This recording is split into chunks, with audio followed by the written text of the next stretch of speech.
পার্টির মহকুমা কমিটির সম্পাদক কমরেড সমর চক্রবর্তী অর্পণ করবেন আমাদের আজকের এই সভার সভাপতি কমরেড রাজকুমার চৌধুরী। পুষ্পার্ঘ অর্পণ করবেন পার্টির বরিষ্ঠ নেতৃত্ব কমরেড নারায়ণ। তিনি নভেম্बर दाननि 7 सालमारि फासल CPIM दुगली बखासे कमिटिनि लुआजी मंबाय विप्लव दिवस रुखसबि काइसा पान्दा सभा खलाइजाखा आरो मानजाखा LOP जितेन्द्र चौधरी मानजाखा सालतां हांगर कमिटिनि तांगफां रतन दास दुगली बखासे कमिटिनि तांगफां समर चक्रवर्ती नेता सुब्रत चक्रवर्ती मानजाखा कचाम MLA नेता राजकुमार चौधरी तितंग हास्ते कमिटिनि आदक नबारन देव झरना दास वैद्य स्वप्ना दत्त नारायण देव सालतां हांगर कमिटिनि आदक सृजन देव Pankaj Ghosh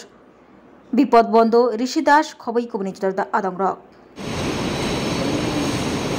comrade Vi Lenin মাও সেতুঙ্গ হুচিমি যাদেরকে আমরা স্মরণ করি তারা ছাড়া তাদের আগে এই সাম্রাজ্যবাদের ইন্ধনে সেখানে যে তথাকথিত স্বাধীনতার জন্য এখন একতন্ত্র খতম করার জন্য যে চেষ্টা করেছিল এটাকে দমন করতে হয়েছিল পৃথিবীর সব রাষ্ট্রে দমন করে তারও করতে হয়েছে।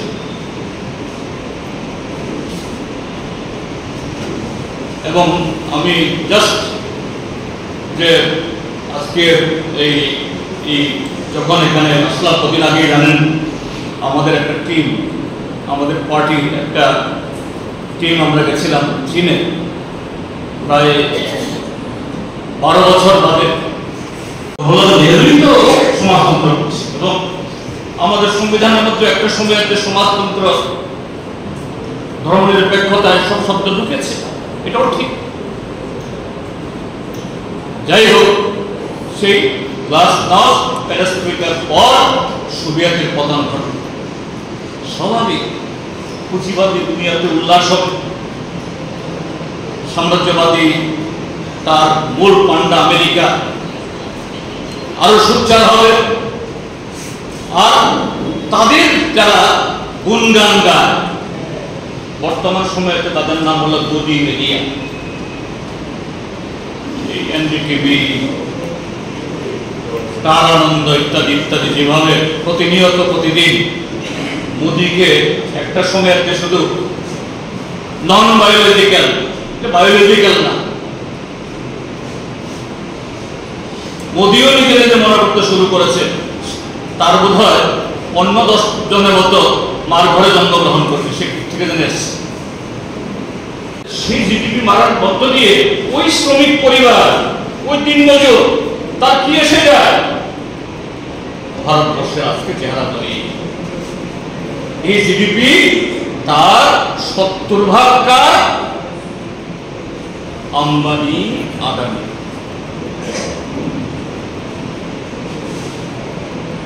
মাত্র কয়েকশো পরিবার নরেন্দ্র মোদী দোল বাজায় আমাদের অর্থনীতি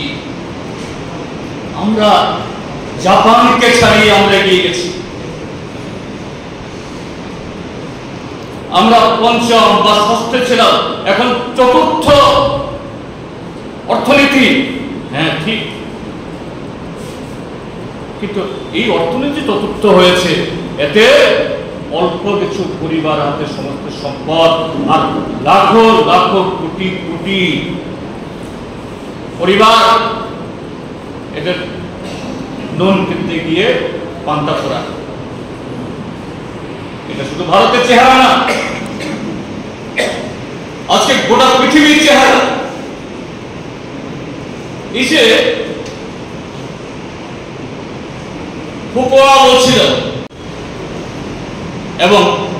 জাতি গঠন করতে গেলে পরে তার শিক্ষা পরিকাঠামো স্বাস্থ্য ইত্যাদি কিছু রাষ্ট্র উদ্যোগী করতে হবে সেই জওহরলাল নেহরুর নেতৃত্বে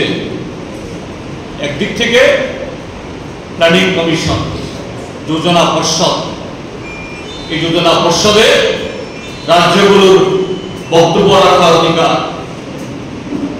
এবং এই দেশের যে একটা সময়ান্তরে অর্থনৈতিক সমীক্ষা করার মধ্য দিয়ে দেশের কোন অঞ্চলে কোন অংশের মানুষের জন্য কি ধরনের সেরকম সুষম পদক্ষেপ গ্রহণ করা দরকার, শুধু যোজনা কমিশন না,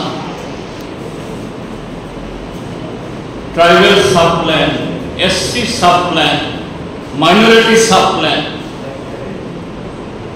শুধু সংবিধানে কিছু লোককে পদ ইত্যাদি তকমা দিয়ে যাওয়া হলো, এসসি এসটি, এগুলো দিয়ে কিছু আসবে না। শুধু এই তকমা না, তাদেরকে যদি ক্রমশ তার উন্নতি সাধন করতে হয়, তার জন্য অর্থনৈতিক কার্যক্রম করতে হবে। ঠিক তেমনি আমাদের দেশের সব অঞ্চল সমানভাবে বিকশিত না। এই প্ল্যানিং কমিশন সেভাবে এই যে এখনো মোদী সরকারও ভাঙতে পারেনি। অর্থ কমিশন এই কদিন বাদে দেখেন আপনারা, পঞ্চদশ অর্থ কমিশন, ষোড়শ অর্থ কমিশন, তারা এসে রাজ্যগুলোর সাথে বসে, যদিও মোদী সরকার এদের সমস্ত সুপারিশ মানে তা না। এগুলো তৈরি হয়েছে,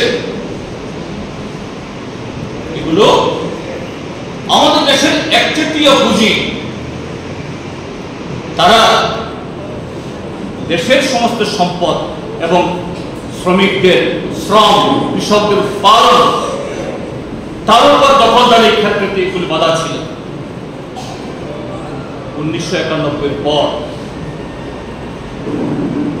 নরসিংহ রাওয়ের পর একটা করে এগুলো হতে থাকে। আর 14 সালে নরেন্দ্র মোদীর সরকার আসার পর তো একেবারে তারা মনমোহন সিং, নরসিংহ দরজা খুলেছিল, জানলা খুলেছিল, আর আজকে নরেন্দ্র মোদী, অমিত শাহ, আর দরজা জানলা খুললে হবে না, দেওয়ালটা ভেঙে না। যে সোভিয়েতের কামানের দাগ শুনে চীনে বিপ্লব হয়েছে, সেই বিপ্লবে অনুপ্রাণিত হয়ে ভিয়েতনাম দুর্দর্শ আমেরিকাকে পরাজিত করে তাদের দেশকে শুধু স্বাধীন করেনি, সেখানে সমাজতন্ত্রের পতাকা উড্ডীন করে ফেলেছে। এখানে শুধু শেষ না, সমাজতান্ত্রিক ব্যবস্থা মানে শুধু রাশিয়াতে সেখানকার যারা মানে রাজা মহারাজারা, কুলাকরা, জমিদাররা, তারাই শুধু সেই সমাজতন্ত্রের পতন ঘটানো যায় কিনা, সেই চেষ্টা তো ছিলই, কিন্তু সেই চেষ্টা শুধু তাদের মধ্যে সীমাবদ্ধ ছিল না। কেননা রাশিয়ার বিপ্লব যদি দীর্ঘায়িত হয়, সফল হয়, ম্যানিফেস্টোর কোন দুর্বলতা না, এটা কমিউনিস্ট পার্টি, সোভিয়েত কমিউনিস্ট পার্টির আভ্যন্তরীণ দুর্বলতা। একটা সময়তে গিয়ে সোভিয়েত কমিউনিস্ট পার্টির মধ্যে এক ধরনের আত্মতুষ্টি, তখনকার সময়তে দুটা শব্দ, গর্বাচভ ছিলেন জেনারেল সেক্রেটারি এবং এই সোভিয়েত ইউনিয়নের প্রেসিডেন্ট, পেরেস্ট্রোইকা এবং গ্লাসনস্ট। আমরা তখন বলতাম গ্লাসনস্ট, অর্থাৎ এই দুটা শব্দের অর্থ কি না, আরো উদারবাদ। এবং একটা জায়গা থেকে বলেছেন যে না, আগামী দিন সমাজতন্ত্রের আর প্রয়োজন নেই, কথা বলিনি। এই গ্লাসনস্ট এবং পেরেস্ট্রোইকাতে কি বলেছে যে না, ওই যে শ্রেণী সংগ্রাম কথা এগুলো, বিপ্লব কথা দরকার নাই, এখন এই কমিউনিস্ট পার্টির যে শৃঙ্খলা প্রয়োজন, আদর্শ প্রয়োজন, এগুলো দরকার নেই। এমনি 1964 নেতৃত্বে সিপিআই সিপিএম হওয়ার পেছনেও এই ক্লাসবাদের উপরে স্পিকার মতো। সেটা কি? যে অভিভাবক কমিউনিস্ট পার্টির মধ্যে একটা অংশ তারা আমাদের দেশের সরকারের শ্রেণী চরিত্র ব্যাখ্যা করতে গিয়ে জওহরলাল নেহরু তখন ছিলেন না, জওহরলাল নেহরু তো পঞ্চবার্ষিকী পরিকল্পনা নিয়ে ভারতবর্ষের মধ্যে শিল্প পরিবর্তন আনছে। তাহলে ভারতবর্ষের মধ্যে সে কমিউনিস্ট পার্টির শ্রেণী বিপ্লব